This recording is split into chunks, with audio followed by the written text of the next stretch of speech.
ومن سيئات أعمالنا من يهده الله فلا مضل له ومن يضلله فلا هادي له ونشهد أن لا إله إلا الله وحده لا شريك له ونشهد أن سيدنا وسندنا ونبينا وحبيبنا وشفيعنا ومولانا محمدا عبده ورسوله أرسله بالحق بشيرا ونذيرا وداعيا إلى الله بإذنه وسراجا منيرا أما بعد أعوذ بالله من الشيطان الرجيم بسم الله الرحمن الرحيم قل بفضل الله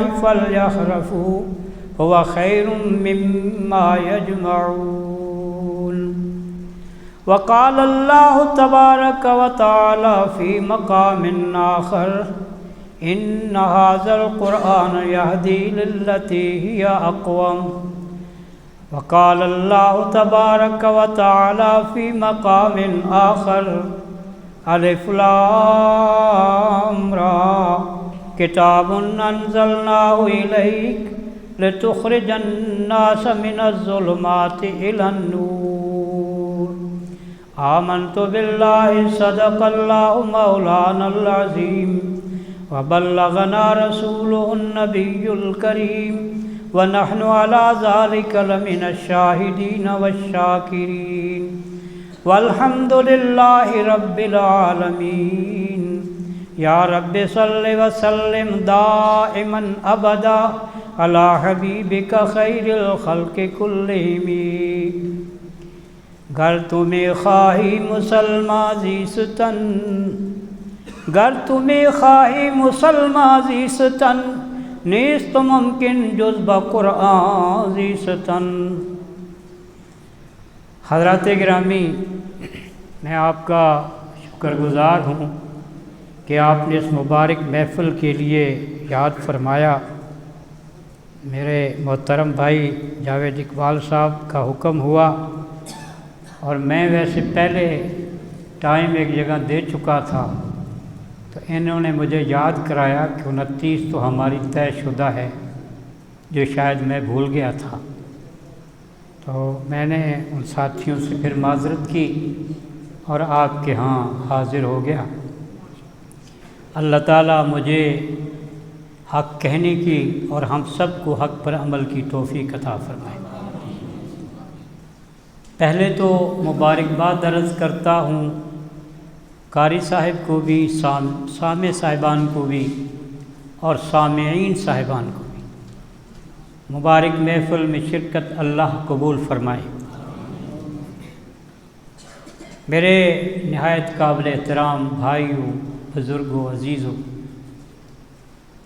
قرآن مجید کے حوالے سے جب بھی جتنی بھی بات کی جائے وہ تازہ ہی ہوتی ہے، کبھی باسی نہیں ہوتی۔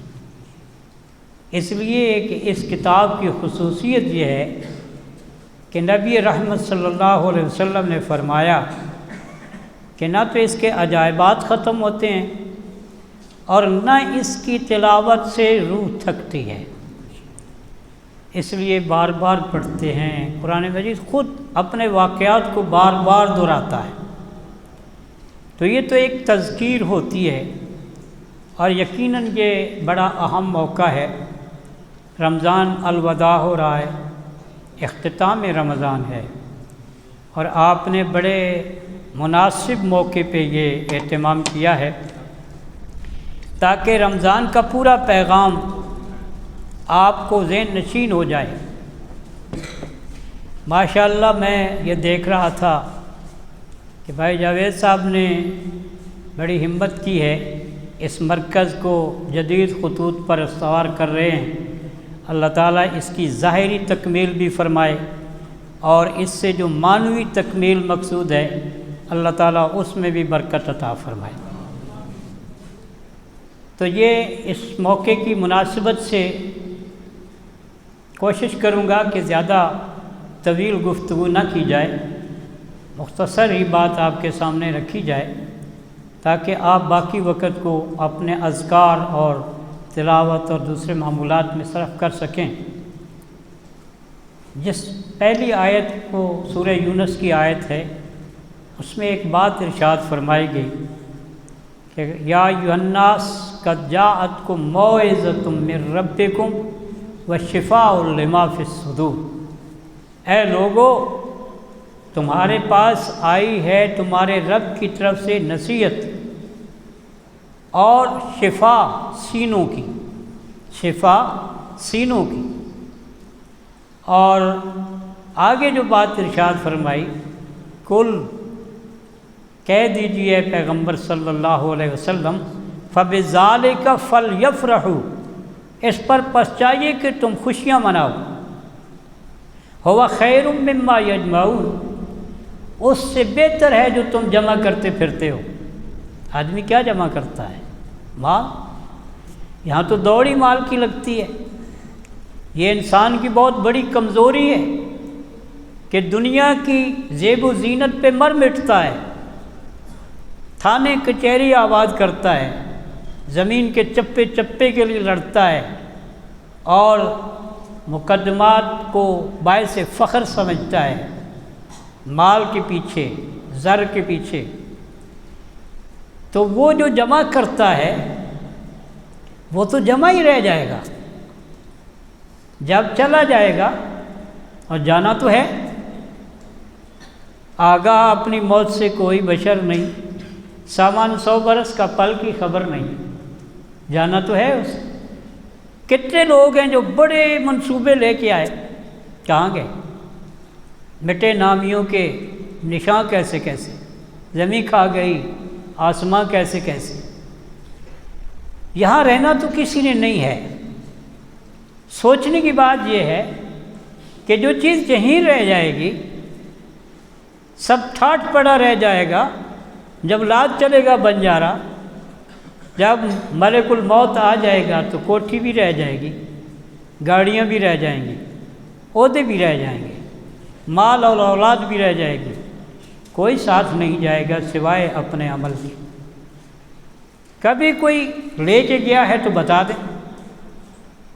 کہتے ہیں نا سکندر جب چلا دنیا سے دونوں ہاتھ خالی تھے۔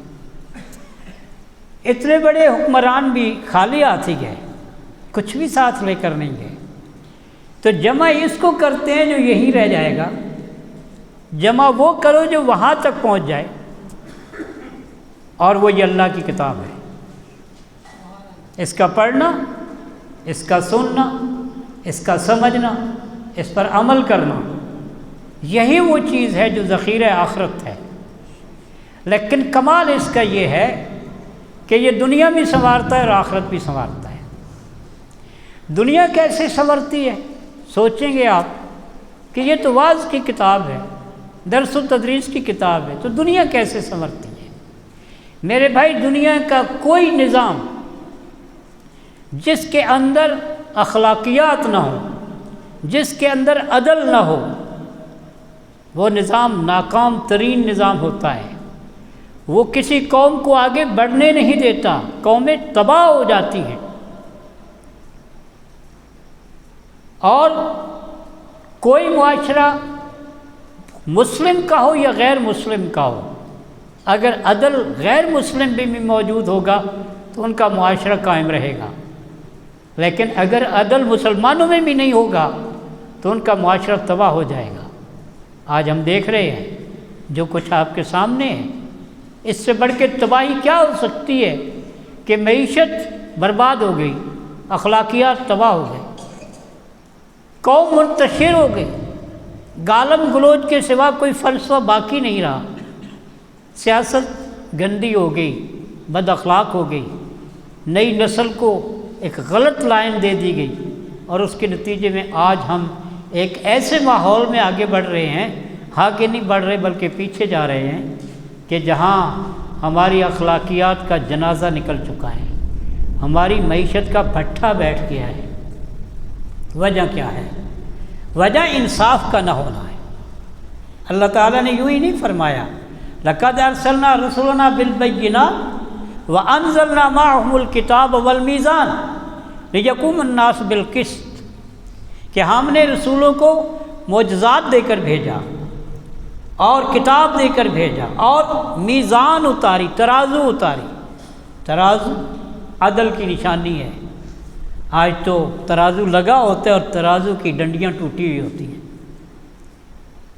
ترازو نظام عدل کو کہا کہ ہم نے انبیاء کو نظام عدل دے کر بھیجا، اور انبیاء کی دعوت، کتاب تو عمومی دعوت دیتی تھی، لیکن وہ عدل کیا تھا؟ وہ عدل یہ تھا کہ جناب محمد الرسول اللہ صلی اللہ علیہ وسلم صفیں درست فرما رہے ہیں اور مسواک سے ایک صحابی کے پیٹ پہ وہ ٹھونکا دیتے ہیں، ایک ریشہ اترتا ہے اور وہ کہتے ہیں یا رسول اللہ صلی اللہ علیہ وسلم آپ نے میرے جسم کو زخمی کیا ہے، آپ نے مسواک اس کی طرف کر دی، فرمایا اپنا بدلہ لے لو۔ انصاف یہ ہوتا ہے کہ امیر المومنین قاضی کی عدالت میں پیش ہوتے ہیں، قاضی احتراماً کھڑا ہو جاتا ہے، پوچھتے ہیں کھڑے کیوں ہوئے؟ نے کہا آپ امیر المومنین ہیں۔ فرمایا اس وقت میں فریق مقدمہ کی حیثیت سے آیا ہوں، امیر المومنین کی حیثیت سے نہیں آیا۔ ثابت یہ ہوا کہ تم قضا کے قابل نہیں ہو، اسی وقت برخاست کر دیا۔ وہی امیر المومنین قاضی کی عدالت میں جاتے ہیں، زرہ چوری ہوئی ایک یہودی کے پاس مل گئی۔ جب کیس دائر کیا تو قاضی نے گواہ مانگا، بیٹے کو بطور گواہ پیش کیا، غلام کو بطور گواہ پیش کیا، قاضی نے گواہی مسترد کر دی، فیصلہ یہودی کے حق میں ہو گیا۔ باہر نکلے، کوئی احتجاج نہیں کیا، باہر نکلے، وہی یہودی سامنے آ کر کہتے ہیں اشہد ان لا الہ الا اللہ واشہد ان محمدً عبدہ ورسولہ۔ جس نبی نے اتنا انصاف کا نظام دیا، اس کی حقانیت پہ ایمان کیوں نہ لاؤں؟ آپ گواہ رہیں، میں نے ایمان قبول کر لیا۔ اس لیے یہ بات ہمارے ذہنوں میں رہنی چاہیے کہ یہ دنیا بھی سنوارتا ہے، اس لیے کہ اس کے دیے ہوئے قانون میں ہی انصاف ہے، احترام ہے، اس کے دیے ہوئے قانون میں ترقی ہے۔ آپ دیکھیں برکت حلال سے ہوتی ہے یا حرام سے ہوتی ہے؟ پہلے لوگوں کے پاس کھادیں نہیں ہوتی تھی اور فصلیں بیجتے تھے اور موج کرتے تھے۔ آج اتنا کچھ کرنے کے باوجود، جدید ٹیکنالوجی کے ہوتے ہوئے بھی، ایک زرعی ملک ہوتے ہوئے بھی آٹے کے لیے قطاریں لگا کے کھڑے ہیں۔ یہ المیہ نہیں ہے۔ اگر کوئی صاحب ہوش ہے تو اس بات کو سوچے کہ اتنی اعلیٰ زمینیں، سارے وسائل کی موجودگی کے باوجود ہم فقیر ہو گئے، منگتے ہو گئے۔ کیوں؟ اس لیے کہ نظام غلط ہے، اور اس نظام کو کوئی اور ٹھیک نہیں کر سکتا سوائے اس کتاب کے۔ یہ تمہیں آج اگر مان لیں تو بہتر ہے، اور اگر جوتے بھی کھا لیے اور گنڈے بھی کھا لیے اور پھر کہا کہ واقعی بھئی اسلام ہی ہمارے مسائل کا حل ہے، تو پھر اگر معاملہ گزر گیا تو پھر کچھ نہیں بنے گا۔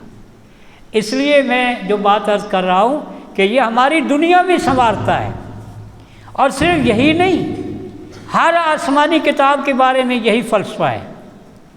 پڑھ لیجئے قرآن مجید کو، سورہ مائدہ ہے غالباً، اللہ کریم فرماتے ہیں وَلَوْ أَنَّهُمْ أَقَامُوا التَّوْرَاةَ وَالْإِنْجِيلَ لَأَكَلُوا مِنْ فَوْقِهِمْ وَمِنْ تَحْتِ أَرْجُلِهِمْ۔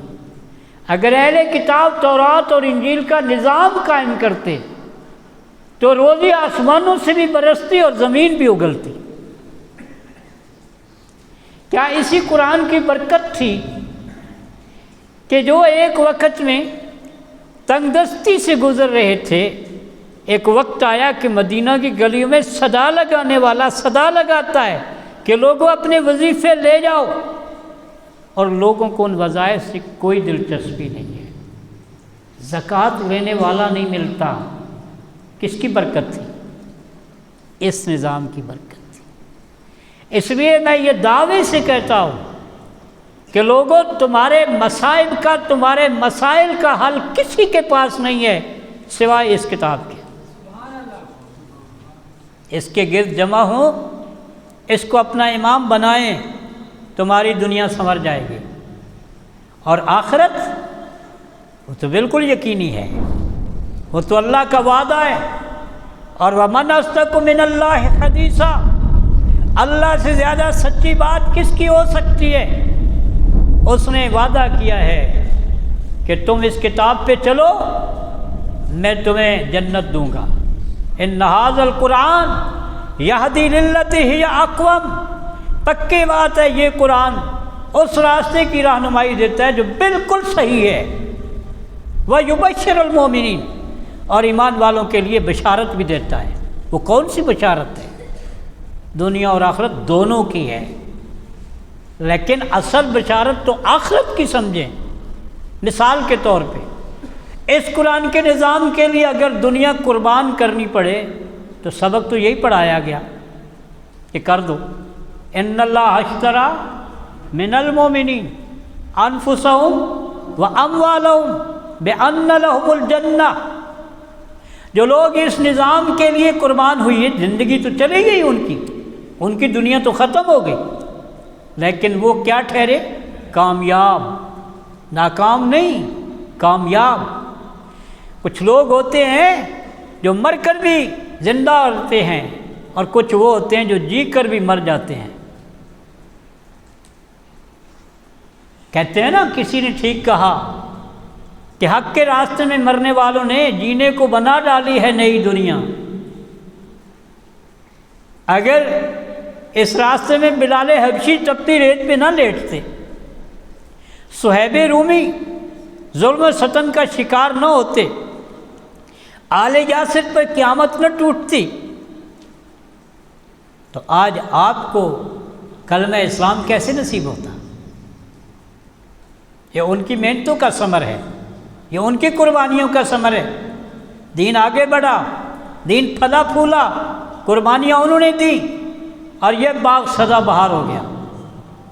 اس سے بڑی بات کیا ہو سکتی ہے؟ قربانیاں تو ہوتی ہیں، قربانیاں تو باطل بھی لیتا ہے۔ جاپانیوں نے جہازوں کی چمنیوں میں چھلانگ لگا دی تھی، مر گئے اپنی قوم کے لیے، ملک کے لیے۔ فرق کیا ہے کہ مسلمان جیتا بھی اللہ کے لیے اور مرتا بھی اللہ کے لیے ہے۔ اس کی یہ دنیا بھی ہے، وہ دنیا بھی ہے، اور کفار کی یہ دنیا ہی ہے، آگے کچھ نہیں ہے ان کے لیے، بلکہ آگے بلا ہے ان کے لیے، عذاب ہے ان کے لیے۔ تو یہ تو نفع کا سودا ہے۔ آپ اس کا اندازہ اس سے کر لیجئے کہ کتنی خوشی کی بات ہے کہ جو قرآن پڑھتا ہے، ثواب دیکھیے، الف لام میم پڑھتا ہے تو 30 نیکیاں مل جاتی ہیں۔ صرف سورہ اخلاص پڑھتا ہے تو تہائی قرآن کا ثواب مل جاتا ہے۔ یہ تو ثواب ہے نا، ثواب بھی چاہیے، آدمی نیکی تو ثواب کے لیے کرتا ہے۔ لیکن صرف یہی نہیں، قیامت کا دن ہوگا، قرآن کے قاری کو اللہ فرمائے گا اقرا ورتقِ، پڑھ اور چڑھ، جہاں تیری تلاوت ختم ہوگی وہیں جنت میں تیرا مقام ہوگا۔ فَلْيَفْرَحُوا، جن کو قرآن کی دولت ملی ہے وہ خوشیاں منائیں۔ اور صحابہ کرام جب قرآن مجید کے لیے کہ بعض اجزاء مکمل کرتے تھے تو وہ فی الواقعہ خوشی مناتے تھے۔ تو اس لیے یہ بات بڑی حوصلہ افزا ہے کہ اللہ تعالیٰ نے ہمیں جو کتاب دی ہے، اس کے لیے جو جذبہ عطا فرمایا ہے، اس پر اللہ کا شکر ادا کرنا چاہیے۔ دیکھیے کتنے لوگ ہیں جو اس وقت بھی غفلت کی نیند سوئے ہوئے ہوں گے، اور آپ لوگ اللہ کے گھر میں بیٹھے ہیں، ایک مبارک محفل میں بیٹھے ہیں۔ آپ ہی نہیں بیٹھے، آپ کے ارد گرد رحمت کے فرشتے موجود ہیں جو آپ کے لیے دعائیں کر رہے ہیں۔ میرے بھائیوں، بزرگوں، عزیزوں، یہ اللہ تعالیٰ نے خود یاد دلایا ہے کہ یہ تمہارے لیے خوشی کا مقام ہے۔ اور اس سے بڑھ کے خوشی کیا ہوگی؟ جب بندہ مومن اللہ کی بارگاہ میں پیش ہوگا تو یہ قرآن اس کی سفارش کرے گا۔ بڑی سند ہے، یہ بڑا سرٹیفکیٹ ہے، لیکن کچھ شرائط کے ساتھ۔ وہ شرائط میں عرض کروں گا، لیکن پہلے وہ حدیث سن لیں۔ نبی کریم صلی اللہ علیہ وسلم فرماتے ہیں الصیام والقرآن یشفعان للعبد یوم القیامہ، روزہ اور قرآن سفارش کرے گا مومن کے لیے، بندہ مومن کے لیے قیامت کے دن۔ یہ اعزاز ہے اس کا۔ ایک اور حدیث سن لیں، فرمایا القرآن حجت اللہ کا او علیک، یہ قرآن قیامت کے دن تیرے لیے حجت بنے گا یا تیرے خلاف حجت بنے گا۔ صورتیں تو دو ہی ہوں گی۔ اب تیرے لیے بنے گا، اس کی وجہ کیا ہوگی؟ تیرے خلاف اگر بنے گا تو اس کی وجہ کیا ہوگی؟ وہ پورا ایک موضوع ہے۔ وہ موضوع یہ ہے کہ قرآن صرف پڑھنے اور سننے کے لیے نہیں آیا۔ قرآن صرف کتاب ثواب نہیں ہے، یہ ایک کتاب انقلاب ہے۔ کتاب انقلاب، اس نے زندگیاں بدلی، اس نے معاشرہ بدلا، اس نے نظام بدل ڈالا، اسی قرآن نے بدلا۔ جو حرام میں ڈوبے ہوئے تھے، جو ظلم کی چکی چلائے بیٹھے تھے، وہ عدل کے علمبردار بنے۔ کس کی خصوصیت تھی؟ اس کتاب نے ان کو بدلا، صاحب کتاب کے ذریعے بدلا۔ کتاب یہی تھی اور ذریعہ محمد الرسول اللہ صلی اللہ علیہ وسلم تھے۔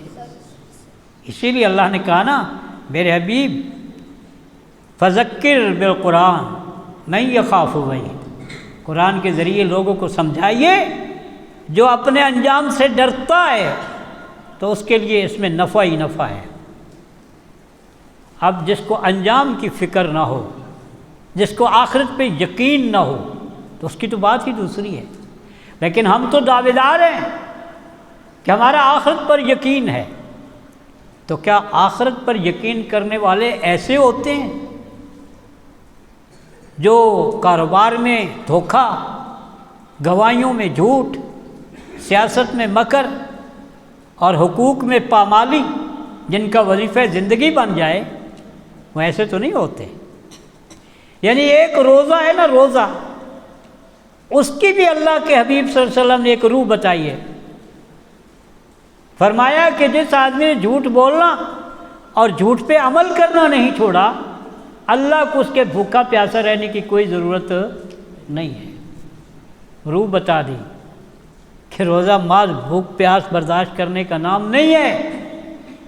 روزے کی روح یہ ہے کہ تمہارا نفس سے ہمارا قابو آ جائے، تم اس کی مرضی کو اپنانے کے بجائے اس کو اللہ رسول کی مرضی کے تابع کر دو۔ اسی کا نام ضبط نفس ہے، اسی کا نام ہے نفس کے خلاف جہاد۔ وہ جو میدان جنگ میں جا کے جہاد کرنا ہے، اس سے پہلے اپنے آپ کو تو تیار کر لو۔ اگر سپاہی نے ٹریننگ نہ کی ہو تو لڑے گا کیا؟ اس لیے یہ تو تربیت ہے۔ رمضان کا مہینہ اس تربیت کا شاہکار مہینہ ہے۔ اگر کوئی سمجھے تزکیہ نفس، اور تزکیہ نفس کا مرکز و محور اللہ کی کتاب ہے، یقین کیجئے صرف اس کے الفاظ کو ہی پڑھیں تو آپ کی روح جو ہے وہ سرشار ہو جاتی ہے، اور اگر اس کے معنی کو سمجھ لیں تو پھر آپ نماز پڑھ رہے ہوں یا ویسے تلاوت کر رہے ہوں تو آپ کی ہچکی بھی بن سکتی ہے، آپ کی آنکھوں سے آنسوؤں کا سیلاب آ سکتا ہے اگر آپ اس کے معنی کو سمجھ رہے ہوں۔ اور جب وہ آنسو بہیں گے تو پھر اللہ کی رحمت جوش میں آتی ہے۔ اور حدیث مبارکہ ہے کہ اللہ نے 2 آنکھوں پر جہنم کی آگ کو حرام کر دیا ہے، یا 2 قطروں پر جہنم کی آگ کو حرام کر دیا ہے۔ دونوں باتیں درست ہیں۔ ایک وہ آنکھ جو اللہ کے خوف سے روئی اور ایک وہ آنکھ جس نے اللہ کے راستے میں پیرا دیا، ایک وہ قطرہ خون جو اللہ کے راستے میں بہا، اور ایک وہ قطرہ آنسو جو اللہ کے خوف سے آنکھوں سے بہا۔ بڑی قیمت لگتی ہے۔ ہم تو چھوٹی چھوٹی قیمتیں لگواتے ہیں، ضمیر بیچتے ہیں، ووٹ بیچتے ہیں، کردار بیچتے ہیں، قوم بیچتے ہیں۔ یہ تو کوئی قیمت نہیں ہے۔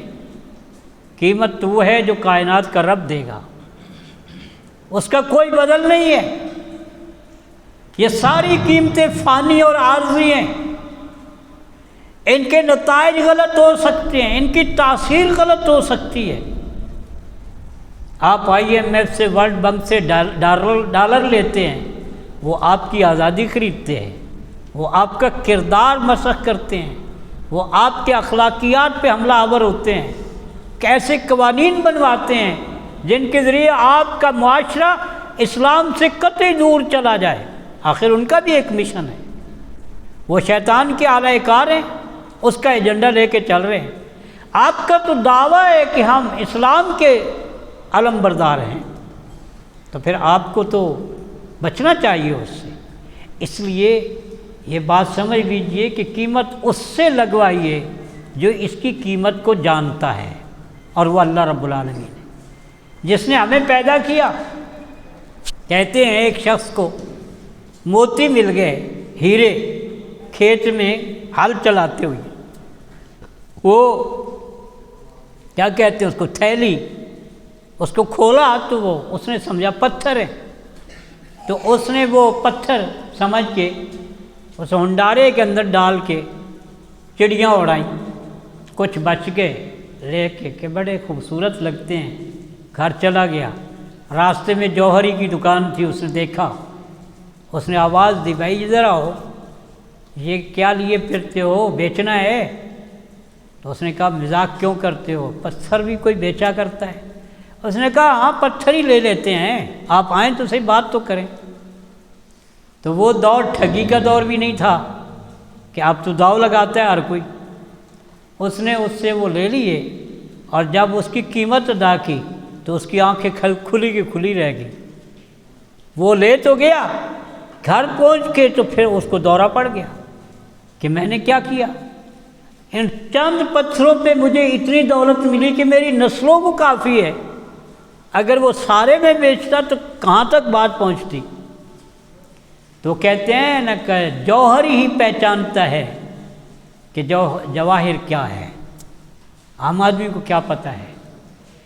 ہمیں جس نے پیدا کیا، ہماری قدر و قیمت کو تو وہ جانتا ہے، بشرطے کہ ہم اپنی قیمت لگوائیں، اپنے آپ کو اس کے ہاتھ میں بیچیں۔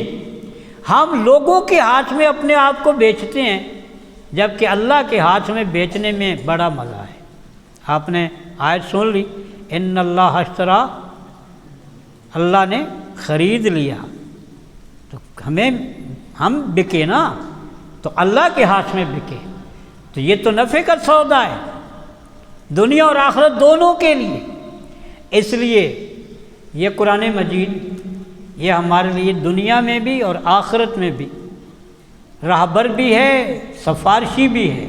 اور اگر ہم اس کتاب کو پڑھ کر بھی اس کی بات نہیں مانتے تو پھر یہ ہمارے خلاف دعویٰ دائر کرے گا، ہمارے خلاف دعویٰ دائر کرے گا۔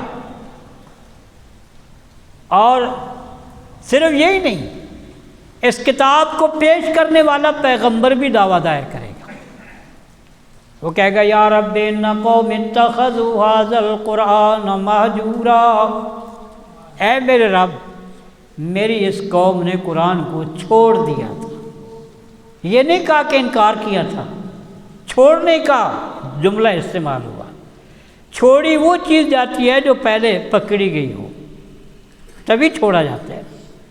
تو پہلے یہ ہاتھ میں نہ ہو تو چھوڑنے کا کیا مطلب ہوا؟ تو اشارہ اس بات کی طرف ملتا ہے کہ قرآن کو لے کے چھوڑ دیں گے تو ان کے خلاف دعویٰ دائر ہو جائے گا۔ اب جن کے خلاف اللہ کا پیغمبر دعویٰ دائر کرے، بچنے کی کیا امید ہو سکتی؟ ہم تو ان کی شفاعت کے امیدوار بنے ہوئے ہیں، اور راستہ وہ اختیار نہیں کرتے جو شفاعت والا راستہ ہے۔ اللہ نے اپنے حبیب کو جب بیٹے ابراہیم فوت ہوئے تو چچا ابو لہب بھاگا بھاگا گیا کعبہ میں، اور سرداران قریش کو جا کے خوشی خوشی کہتا ہے بطر محمد، معاذ اللہ، کہ سنو سنو بڑی خبر ہے، محمد صلی اللہ علیہ وسلم کا نام ختم ہو گیا، کٹ گیا۔ انہوں نے کہا کیا ہوا؟ انہوں نے کہا ایک بیٹا تھا وہ بھی چلا گیا، بس جب تک خود ہیں جب یہ بھی چلے جائیں گے تو پھر کون ان کا نام لے گا؟ اللہ کے حبیب کو دکھ ہوا، ایک بیٹے کی وفات اور ایک مخالفین کے طنز۔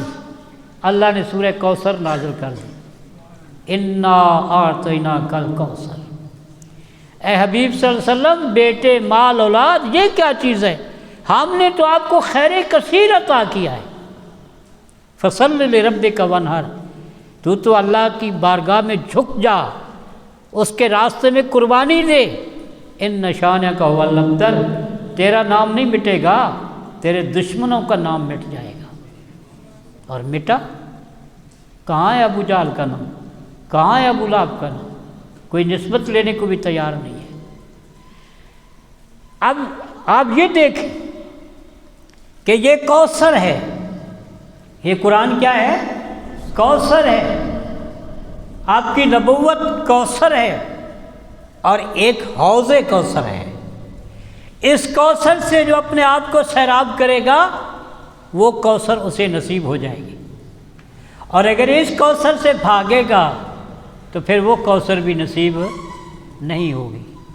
اس لیے میرے بھائیوں، بزرگوں، عزیزوں، اس قرآن کو آپ نے رمضان میں سنا، بات ختم نہیں ہوئی، بات تو شروع ہوئی، یہ تو آغاز ہوا۔ اب آپ نے اس قرآن کو سمجھنا بھی ہے، اور سمجھنا کس لیے ہے؟ عمل کے لیے، کہ عمل سے زندگی بنتی ہے، جنت بھی جنت۔ اللہ نے خود کہا ھذا ذکر مبارک لیدبروا آیاتی، یہ بڑی برکت والا ذکر ہے تاکہ تم اس کے اندر غور و فکر کرو۔ دیکھیے ایک اور بات بھی فرمایا وَنُنَزِّلُ مِنَ الْقُرْآنِ مَا هُوَ شِفَاءٌ وَرَحْمَةٌ، ہم نے قرآن کو اتارا ہے شفا بنا کر اور رحمت بنا کر، للمؤمنین، ایمان والوں کے لیے، وَلَا يَزِيدُ الظَّالِمِينَ إِلَّا خَسَارًا، مگر یہی قرآن ظالموں کے لیے نرا گھاٹا ہے۔ ایمان والوں کے لیے شفا ہے، رحمت ہے، اور اس کے منکروں اور باغیوں کے لیے گھاٹا ہی گھاٹا ہے، کیونکہ مار پڑتی ہے نا۔ وَمَنْ أَعْرَضَ عَنْ ذِكْرِي فَإِنَّ لَهُ مَعِيشَةً ضَنْكًا وَنَحْشُرُهُ يَوْمَ الْقِيَامَةِ أَعْمَىٰ۔ اس لیے اس کو اللہ نے شفا سے بھی تعبیر کیا، شفا نہیں، شفا۔ لوگ بولتے ہیں اللہ تعالیٰ شفا دے، شفا تو کنارے کو کہتے ہیں، پار کرنا ہے۔ شفا کا لفظ ہے عربی میں، صحت کا لفظ ہے اردو میں، عربی بھی صحت کا لفظ استعمال ہو جاتا ہے۔ اس کو شفا قرار دیا، لیکن کس کا؟ سینے کا۔ سینے میں کیا ہے؟ پورا وجود، گوشت پوست ہڈیاں، ان کا نام نہیں لیا، سینے کا نام لیا۔ سینے میں ایک گوشت کا ٹکڑا ہے، گوشت کا ایک ٹکڑا ہے، ایک نہیں ہے، بہت سے ہیں، لیکن ایک ٹکڑے کی بات اللہ کے حبیب نے کی۔ الا ان فی الجسد مضغہ، یاد رکھو جسم انسانی میں گوشت کا ایک ٹکڑا ہے، ان صلحت صلح الجسد کلہ وان فسدت فسد الجسد کلہ الا وہی القلب۔ اگر وہ ایک ٹکڑے گوشت ٹھیک رہے گا سب کچھ ٹھیک رہے گا، اگر وہ خراب ہو گیا سب کچھ خراب ہو گیا۔ الا وہی القلب، یاد رکھو وہ دل ہے۔ ایمان کی جگہ یہ ہے، اخلاص کی جگہ یہ ہے، تقوی کی جگہ یہ ہے۔ یہ میں نہیں کہہ رہا، قرآن و حدیث کہہ رہے ہیں۔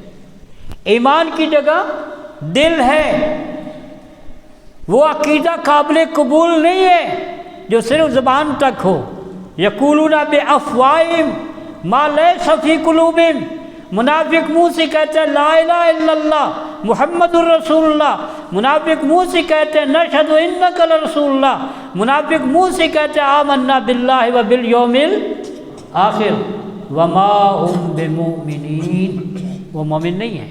اللہ کہہ رہا ہے جو دلوں کے حال جانتا ہے، کیوں کہ جو وہ منہ سے کہہ رہے ہیں وہ دل میں نہیں ہے۔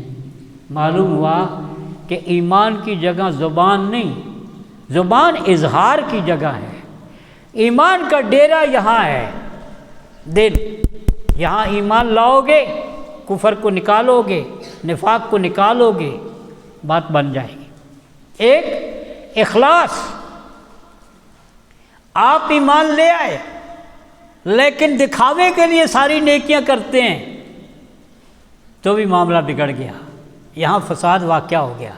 اس کو کہتے ہیں ریاکاری، اور یہ شرک ہے۔ من صلی یرائی فقد اشرک ومن صام یرائی فقد اشرک، جس نے دکھاوے کی نماز پڑھی اس نے شرک کیا، جس نے دکھاوے کے لیے روزہ رکھا اس نے شرک کیا، شرک سے تعبیر کیا ہے اس میں۔ تو اخلاص ضروری ہے۔ فاعبد اللہ مخلصا لہ الدین، اللہ کی بندگی کرو اخلاص کے ساتھ۔ اخلاص کیا ہے؟ اخلاص یہ ہے کہ آپ جو بھی عمل نیک کرنا چاہتے ہیں وہ بندوں کو خوش کرنے کے لیے نہیں، اللہ کو راضی کرنے کے لیے کریں۔ اور تیسری چیز ہے تقوی۔ تقوی یہ ہے کہ یہ یقین کر لیں کہ جس نے حساب لینا ہے اس سے بڑھ کر تیری بات سے آگاہ کوئی نہیں، جہاں کوئی نہیں دیکھتا وہ دیکھتا ہے۔ روزہ کیا ہے؟ اور آپ حیران ہوں گے کہ عجیب بات فرمائی گئی کہ اللہ کریم کہتے ہیں الصوم لی، روزہ میرے لیے ہے۔ یا اللہ نماز بھی تو تیرے لیے ہے، زکوٰۃ بھی تو تیرے لیے ہے، حج بھی تو تیرے لیے ہے، ذکر و اذکار تلاوتیں بھی تو تیرے لیے ہیں، پھر یہ فرمانا کہ روزہ میرے لیے ہے۔ میرے بھائی نماز پڑھے گا تو 10 ادھر ہوں گے 10 ادھر ہوں گے، حج کرے گا تو لاکھوں دیکھ رہے ہوں گے، زکوٰۃ دے گا تو لینے والا تو دیکھ رہا ہے، لیکن یہ واحد عمل ہے جسے رب کے سوا کوئی نہیں دیکھتا۔ اب یہاں کہا کہ اس کو جزا بھی میں اپنے ہاتھوں سے دوں گا، حالانکہ ہر جزا اللہ کی طرف سے ہوگی۔ اپنے ہاتھوں سے دینے کا مطلب کیا ہے؟ اللہ کے اس طرح کوئی ہاتھ تو نہیں ہے، لیکن ایک خصوصی اعزاز کے ساتھ دیا جائے گا۔ اللہ کریم اس کو پکاریں گے کہ اے بندے تو نے میرے لیے روزہ رکھا، جا جنت کے باب الریان سے داخل ہو جا۔ اس لیے میرے بھائیوں سینے کی بیماریاں ہیں کفر و شرک، نفاق، ریا اور فسق و فجور۔ اس کی بہت ساری شاخیں ہیں، کینہ بھی کہہ لیں، بغض بھی کہہ لیں، وہ بھی اسی کا حصہ ہے۔ قرآن ان سب بیماریوں کو دور کرتا ہے، شفاء لما فی الصدور، اور رحمہ بھی ہے۔ رحمت کہتے ہی اس چیز کو ہے کہ جو نقصان سے بچائے اور نفع پہنچائے، وہ رحمت ہے۔ روٹی بڑی اچھی چیز ہے، لیکن اگر وہ ہیضے کا باعث بن جائے تو وہ رحمت ہوگی یا زحمت ہوگی؟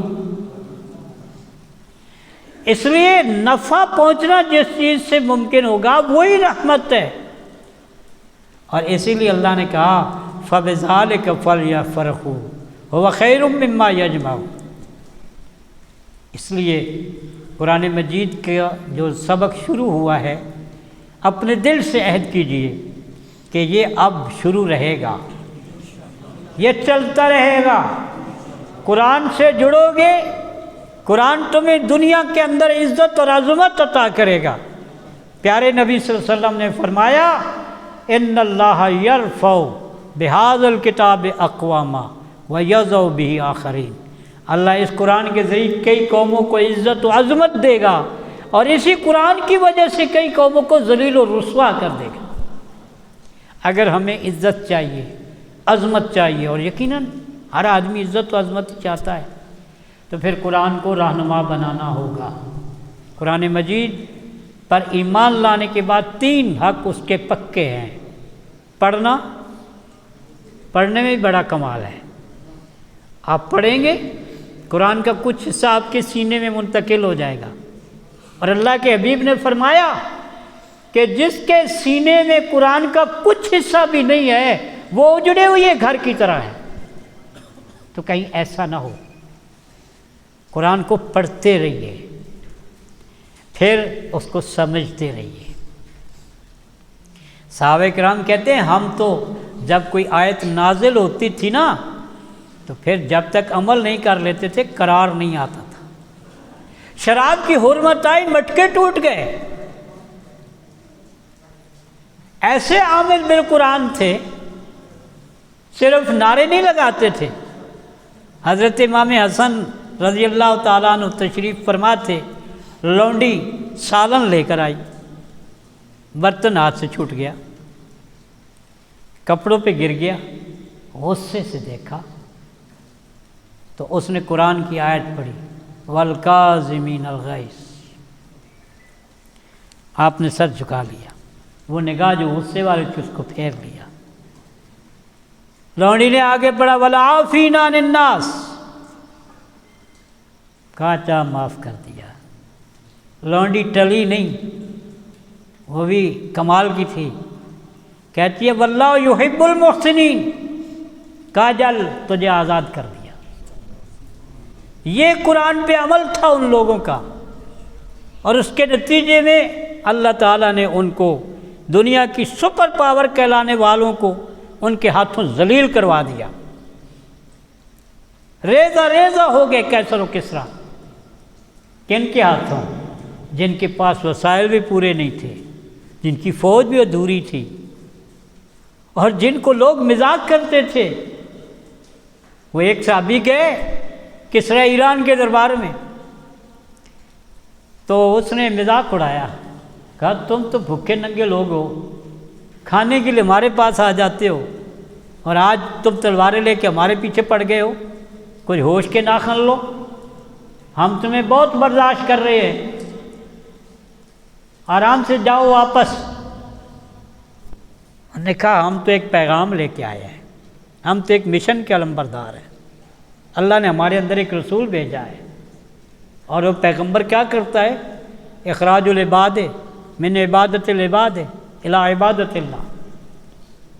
اس کو غصہ آیا، انہوں نے کہا لاؤ ایک ٹوکرا مٹی کا بھر کے لاؤ۔ لایا گیا، اس نے کہا اس کے سر پہ رکھ دو، سر پہ رکھ دیا، کہا جاؤ تمہارے سر پہ خاک۔ لیکن وہ مومن بصیرت والا ہوتا ہے، ساتھیوں میں آ کے کہتے ہیں، نعرہ مار کے کہتے ہیں خوش ہو جاؤ۔ اس نے کہا اس نے مٹی تمہارے سر پہ رکھی ہے، خوش کیسے ہو جائیں؟ نے کہا دشمن نے اپنی مٹی اپنے ہاتھوں تمہارے حوالے کر دی ہے، اس سے بڑی بات کیا ہو سکتی ہے؟ اور پھر ایسا ہی ہوا۔ ہم کیا تھے؟ دشت تو دشت، دریا بھی نہ چھوڑے ہم نے، بحر ظلمات میں دوڑا دیے گھوڑے ہم نے۔ کوئی دنیا کی طاقت پھر ان کے قدم روک نہیں سکی۔ تینوں عرب ہمارا، ہندوستان ہمارا، مسلم ہے ہم، وطن ہے سارا جہاں ہمارا، تیغوں کے سائے میں ہم پل کر جمع ہوئے ہیں، خنجر ہلال کا ہے قومی نشاں ہمارا۔ لیکن یہ تب ہوگا جب ہم عامل ہوں گے قرآن پہ، اس کی بات مانیں گے، اس کو امام بنائیں گے، صرف پڑھیں گے نہیں، اسے سمجھیں گے اور عمل کریں گے۔ جہاں یہ روکے گا رک جائیں گے، جہاں یہ چلائے گا چل پڑیں گے، اور اس کے نتیجے میں اللہ تعالی ہمارے لیے دنیاوی کامیابیوں کا راستہ بھی کھولتا چلا جائے گا، اور آخرت کی کامیابی تو پھر پکی ہے۔ اسی لیے اللہ تعالیٰ نے یہ خوشخبری دی ہے اہل ایمان کو کہ جو لوگ اس کتاب پہ ایمان رکھتے ہیں اور اس کو اپنا رہنما بناتے ہیں، اللہ کا ان سے وعدہ ہے کہ ان کو دنیا اور آخرت کی بھلائیاں نصیب کرے گا۔ اس لیے میں اپنی انہی گزارشات پہ اپنی بات کو مکمل کرتا ہوں کہ الحمدللہ آپ نے ایک مرحلہ مکمل کیا، ابھی کئی مراحل باقی ہیں۔ قرآن مجید سے جڑے رہیے، پڑھیے، سمجھیے، عمل کیجیے، اور میرا یقین ہے، میرا ایمان ہے کہ جب آپ نے قرآن کو سمجھا، عمل کی طرف چلے، پھر یہ قرآن آپ کو گھر میں دکان پہ نہیں بیٹھنے دے گا۔ یہ وہ قرآن ہے کہ جب یہ اترنا شروع ہوا تو حرا میں بیٹھے ہوئے حبیب رب کبریا کو اٹھا کے کوئی صفا پہ کھڑا کر دیا۔ یا ایھا المدثر قم فانذر وربک فکبر۔ وہ تو غار حرا میں بیٹھے تھے، اللہ اللہ کر رہے تھے، اس قرآن نے اٹھایا، میدان عمل میں لا کے کھڑا کر دیا۔ آپ بھی اگر اپنے پیارے نبی صلی اللہ علیہ وسلم کے طریقے پہ چلنے کی کوشش کریں گے، اس قرآن کو اس طرح سمجھیں گے، اس طرح اپنائیں گے، تو پھر یہ آپ کو بے قرار رکھے گا۔ اگر دین کے راستے پہ کوئی رکاوٹ آئے گی، آپ کو چین نہیں آئے گا۔ اگر باطل نظام کی کوئی پرچھائی پڑے گی تو آپ اس کے خلاف اٹھ کھڑے ہوں گے، آپ کا جذبہ آپ کو بیٹھنے نہیں دے گا، اور یہی اصل زندگی ہے۔ مومن کی اصل زندگی یہی ہے۔ اسی لیے اللہ تعالیٰ نے ایک مقام پہ فرمایا کہ مالکم اذا قیل لکم انفروا فی سبیل اللہ اثاقلتم الی الارض ارضیتم بالحیات الدنیا۔ تمہیں کیا ہو گیا کہ جب تمہیں اللہ کے راستے میں بلایا جاتا ہے کہ نکلو اللہ کے راستے میں ہلکے اور بوجھل، تو تم زمین سے لگ جاتے ہو، وہ میری دکان، وہ میری فصل، وہ میرا فلاں کام، میرے وہ شادی بیاہ، سارے بہانے عذر۔ دیکھا وہ تین صحابہ جو نہیں گئے، بدنیتی سے نہیں گئے، اخلاص پورا تھا، صرف ان سے غلط فہمی ہوئی، اس پہ بھی 50 دن بائیکاٹ کی سزا ملی۔ اللہ کو یہ بات پسند نہیں ہے کہ اس کا دین مظلوم ہو رہا ہو، اس کے راستے روک کے جا رہے ہوں، اور مسلمان اس دین کے ماننے والے اپنی دکانوں اور مکانوں میں عیش کر رہے ہوں، اور انہیں پرواہ ہی نہ ہو کہ ہمارے دین کے ساتھ کیا ہو رہا ہے۔ آج کفر آپ کے خلاف منظم کوشش کر رہا ہے کہ جہاں جہاں اسلامی اقدار موجود ہیں ان کو تحلیل کر دیا جائے، مٹا دیا جائے۔ تو پھر کیا آپ اس کو گوارا کریں گے؟ آپ تو ایک چپا زمین پر اپنے غیر کی ملکیت برداشت نہیں کرتے، اپنے دین پر ان کا قبضہ کیسے برداشت کر لیتے ہیں؟ کسی نے ٹھیک کہا تھا، شد یتیم دین احمد ہے چو اورا یار نے ہر کسے با کار خیش با کسے او کار نے۔